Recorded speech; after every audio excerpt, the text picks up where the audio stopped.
Now in the last segment I mentioned that in order to get a cue ball to stop on contact with an object ball, it needs to slide into that object ball.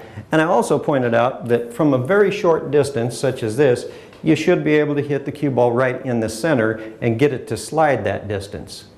But what happens when they get to be further distances? Say from that length there, can you actually slide that ball all the way over there without it losing the slide and picking up any forward roll?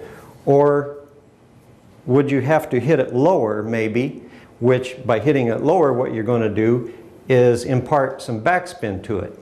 But what happens if it doesn't lose that backspin by the time it gets over there? It's not going to stop dead still. So what we need to realize is that the cue ball is going to have three actions on it if you hit it high, low, or center.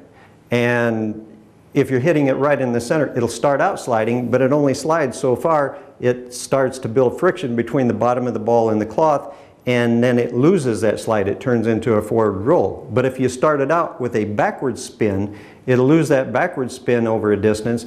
It'll turn into a short slide, and then it'll lose that sliding action, and then it'll turn into a forward roll.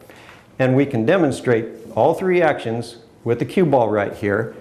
Right here, what I'm going to do is hit this below center. You'll watch this stripe. It'll turn into a backspin. It'll lose it right about in here. It'll slide for a short distance, and then it'll turn into a forward roll, like such. There. Did you see all three actions in there? So the trick now is to practice hitting the cue ball at different speeds so that every stop shot you shoot, you're catching that object ball while the cue ball is in its sliding mode.